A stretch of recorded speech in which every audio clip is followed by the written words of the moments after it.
శ్రీకాకుళం జిల్లా ఎచ్చర్ల కొవ్వాడ అణు విద్యుత్ ప్లాంట్ నిర్వాసితులు ఆందోళనకు దిగారు. ఏళ్లు గడిచిన nuclear power corporation of India తమకు పూర్తి స్థాయి పరిహారం ఇవ్వలేదని ఆవేదన వ్యక్తం చేస్తున్నారు.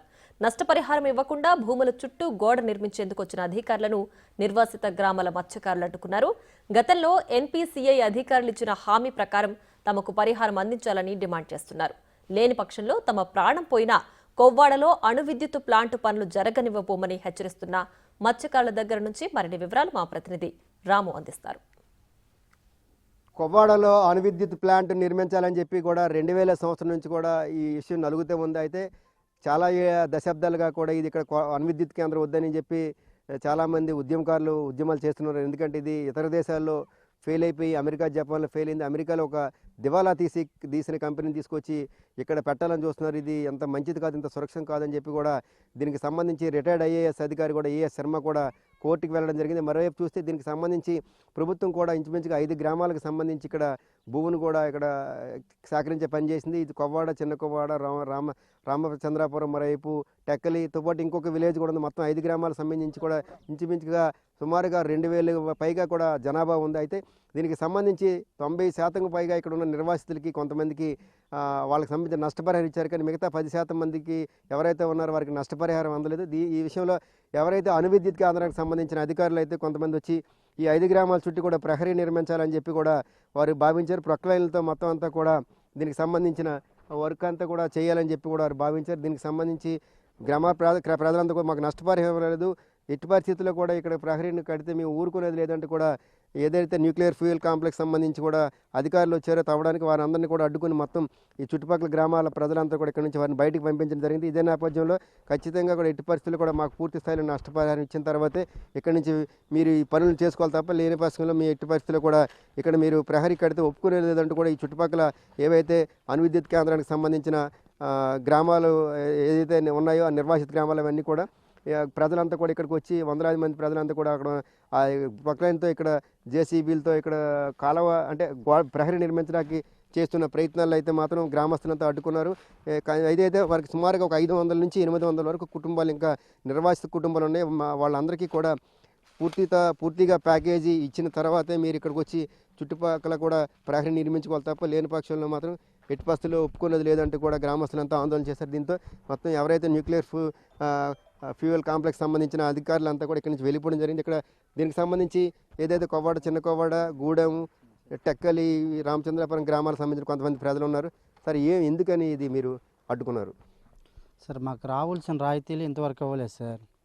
2017లో కట్ ఆఫ్ డేట్ పెట్టేసి 2017, 2018లో ల్యాండ్ తాలూకు డబ్బులు వేశారు, ఇల్లు తాలూకు డబ్బులు వేశారు, ప్యాకేజ్ తాలూకు డబ్బులు వేశారు సార్. ఇంకా రావాల్సిన రాయితీలు ఇంకా 20% వరకు రావాలి. మాకు 20% రావాలని కలెక్టర్ ఆఫీస్ చుట్టూ, ఆర్డీఓ ఆఫీస్ చుట్టూ చాలాసార్లు దరఖాస్తులు ఇస్తూనే ఉన్నాము. కానీ ఇంతవరకు మాకు న్యాయం చేయటంలో, అలాగే చీఫ్ ఇంజనీర్కి కూడా చాలాసార్లు దరఖాస్తులు ఇచ్చాం.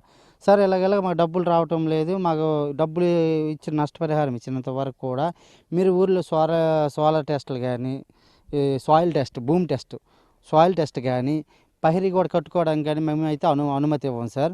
మాకు రావాల్సిన రాయితీలు ఇచ్చేసిన తర్వాత మాకు R&R కోన్లు కడతామన్నారు కదా, కట్టేసిన తర్వాత మీ పని మీరు చేసుకోండి. మీకు అణు విద్యుత్ కేంద్రం అందరము అనుకూలమే, మేమైతే వ్యతిరేకత కాదు. ఎందుకంటే ఆ రోజుల్లో మేము అందరం అనుకూలమైన ఒప్పుకున్నాం కాబట్టి మాకు రావాల్సిన రాయితీలు మాకు ఇచ్చేసి మీ వర్కులు మీరు చేసుకోండి చెప్పాం సార్.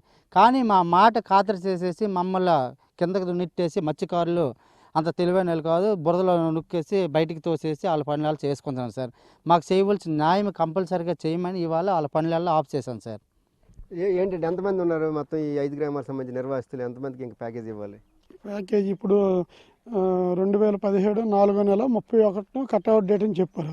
ఆ డేట్ నుంచి 5 ఇయర్స్లో మేము స్టార్ట్ చేస్తాం. ఒకసారి దాటిన ఏడలో 5 సంవత్సరాలు దాటిన వాళ్ళందరికీ, 18 సంవత్సరాలు దాటిన వాళ్ళందరికీ ప్యాకేజ్ ఇస్తామని చెప్పారు. మొన్న 2022 4వ నెల 31కి వాళ్ళు కట్అవుట్ డేట్ అయిపోయింది. ఈ డేట్ అంతా దీనికి ఇవ్వాలి. తర్వాత డీ పట్ట మొక్కలు కానీ చెప్పేసి డబ్బులు ఇవ్వలేదు. తర్వాత నెక్స్ట్ ఆ డీ పట్ట భూములు కూడా ఆక్రమణ రాశారు, దానికి కూడా చాలామందికి ఇవ్వలేదు. ఇప్పుడు డీ పట్ట భూములు ఆక్రమణ రాసుకున్నారు. ఆ భూమి మంది అయినప్పుడు డీ పట్ట ఉన్నది ఆక్రమణ డబ్బులు ఇచ్చారు, దానికి చెట్లకు కూడా డబ్బులు ఇవ్వాలి కదా. భూమి అయినప్పుడు చెట్లు మాయి కాదా, దానికి డబ్బులు ఇవ్వలేదు. తర్వాత ఏంటంటే మాకు అక్కడ ఫ్యాక్టరీ కట్టించేసి ఇచ్చిన తర్వాత ఇక్కడ మాకు తరలిస్తామన్న పనులు కూడా మీకు ఇల్లు కట్టించేసి అక్కడ తరలించిన తర్వాత పనులు స్టార్ట్. మాకు ఇల్లు కట్టించడం లేదు, చేయడం లేదు, పనులు మాత్రం స్టార్ట్ చేశారు.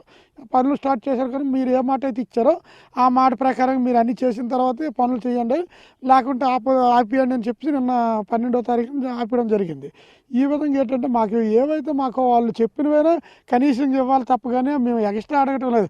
వాళ్ళు ఏమన్నారు, 2017 కట్అవుట్ డేట్ 31 దాటిన తర్వాత 22 దాటిపోతే వీళ్ళందరికీ ఇప్పుడు సుమారు ఒక 700-800 వీళ్ళందరికీ ప్యాకేజీలు ఇవ్వాలి. ఇప్పుడు నాకు 4 పిల్లలు, వాళ్ళు అప్పుడు 9 సంవత్సరాలు 10 సంవత్సరాలు, ఇప్పుడు 18, 19, 25 వీళ్ళందరం ఒక దగ్గర పడుకోవడానికి అవ్వదు. కానీ అదే పోనీ అప్పు సప్పు చేసి పక్కన ఇల్లు కట్టుకుందామంటే దానికి డబ్బులు ఏమని అంటారు. డబ్బులు ఏమన్నట్టు అటు లాసిపోతున్నాం. మాకు ముందుగా ఇచ్చిస్తే మేము అక్కడికి వెళ్ళిపోయి మేము ఇబ్బంది పడు. ఇప్పుడు పిల్లలు ఎక్కువ ఉన్నారని చెప్పి ఒక ఇంట్లో అడ్జస్ట్ అవ్వలేము. పోనీ పిల్లలు ఎక్స్ట్రా అనుకుని అక్కడ పక్కన ఏదో 4 ఉన్నారు పెద్ద పిల్లలు కట్టుకుంటే దానికి రూపాయి ఇవ్వని అంటున్నారు. దానికి డబ్బులు ఇవ్వకపోయి ఇల్లు కట్టించి ఇవ్వకపోయి పిల్లలు పెద్ద అయిపోయి అందరికి ఇబ్బంది పడి ఈ 700-800 ప్యాకేజ్ మాత్రం ఖచ్చితంగా ఇవ్వాలి. మా మెయిన్ డిమాండ్ అది. రెండో డిమాండ్ ఏంటంటే మాకు ఇల్లు కట్టించి మాకు అక్కడ పెట్టిన తర్వాత వాళ్ళు పనులు చేయాలి. మూడోది ఏంటంటే ఈ డీ పట్టా భూములు మాకు ఆక్రమ మా పేరుని డీ పట్టాలు ఉన్నాయి కానీ మా తాత పేరు ఉంది అనుకో, నేను వచ్చేసరికి ఆడలేరు, మనిషి మారితే డీ పట్టా అని రాసి డీ పట్టా ఆక్రమ రాశారు. ఆక్రమ రాసేటప్పుడు కూడా సర్లే ఎలాగిచ్చినా తీసుకున్నాం డబ్బులు, కానీ ఆ భూమి మీద ఉన్న డబ్బులు ఆక్రమ లేదు నీకు డీ పట్టా కాదు ఆక్రమకి ఇవ్వమని. అది డీ పట్టా అయితే కూడా ఆక్రమకి వేసి దానికి డబ్బులు ఇవ్వడం, ఇదిగో అదిగో అని చెప్పేసి అది ఇవ్వటం లేదు. నాలుగోది ఏంటంటే కొన్ని భూములకు డబ్బులు వేయలేదు, పెండింగ్లు ఉన్నాయి. తర్వాత కొన్ని ఇల్లుకు అమౌంట్లు ఇవ్వలేదు, అదొకటి. తర్వాత ఏంటంటే ఏ పని చేసినా 5వ డిమాండ్ ఏంటంటే గ్రామస్తులు కూర్చొని చర్చించి వర్క్ స్టార్ట్ చేయాలి. మాకు చేయకుండా దొంగల్లాగా ఎక్కడికెడతాడు అది కరెక్ట్ కాదు. కూర్చొని పెట్టి ఇదిగో మేము ఈ గోడ కడతాము, మీ అభిప్రాయం ఏంటి, మీకు ఇంకేమైనా డిమాండ్స్ ఉన్నా మీకు ఏమేమి అడగాలి. మాకు అడగకుండా చేయకుండా ఇష్టం వచ్చినట్టు చేస్తే మేము చాలా బాధ అనిపించి మేము సుమారు నిన్న 200-300 మంది వచ్చి ఇక్కడ ఆపడం జరిగిందండి. ఏ పని చేసినా నీట్గా ఒక డిసిప్లిన్గా మేము ఉన్నాము. మేము నిర్వాసితులము, వాళ్ళు తీసుకునే వాళ్ళు. ఎవరికైతే భూమి అమ్మిన వాళ్ళు కొన్నోళ్ళు ఎలాగ ఇద్దరు ఉంటారో మీడియేటర్గా ఉన్నది రెవెన్యూ అధికారులు. రెవెన్యూ అధికారులు ఏంటంటే మాకు న్యాయం చేయాలి.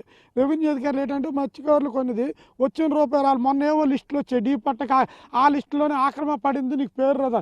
ఏమంటే పేదోళ్ళకు డీ పట్టకి కోట్లు వచ్చేస్తాయండి ఇవ్వడానికి. ఎన్ని సెట్లు ఉంటాయి అన్ని ఇస్తాయి, ఎవరికి ఎక్కువ ఉండవు కదా, ఎకరా ఉంటాయి, దానికి ఇవ్వడానికి కూడా మన రెవెన్యూలు అంటున్నారు ఆక్రమకి ఇవ్వండి.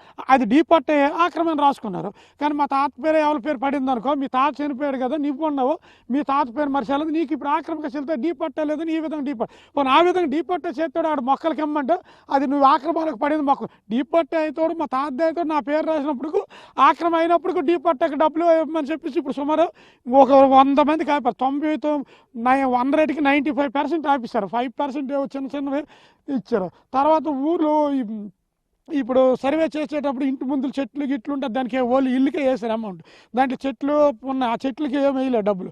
ఈ డిమాండ్స్ అన్ని దగ్గర ఉండి ఊర్లో మీటింగ్ పెట్టి ఇప్పుడు నిర్వాసితులతో మాట్లాడుకొని పని చేయాలి. కానీ ఏదో వచ్చి ఇష్టమైనట్టు పని చేసుకుని వెళ్ళిపోయి మేము వచ్చాము మాకు అధికారం ఉందని చెప్పుకోలేదు. మరి జనాలు అందరూ చూస్తూ ఊరుకోరు. ఇప్పుడు అన్యాయం జరిగిందండి, నాకు కప్పైనా కాలు వేస్తే ఏటవుతుంది, కోపం వస్తుంది. ఇప్పుడు వచ్చిన తర్వాత ఇదిగో నీ ఆస్తి ఇది నీకు ఎంత వస్తుంది ఎంత రాలి క్లియర్గా ఊర్లో ఒక మీటింగ్ పెట్టి మీరు ఇంకెంతమంది మీకు ఇవ్వాలి, ఎన్ని మీకు ఇంకా రావాలి, మీకు ఎంత తక్కువైందని చెప్పేసి మాట్లాడకంట చెప్పసేకుండా పనులు చేసేసరికి మేము అందరం చూసేసరికి పనులు అవుతున్నాయి.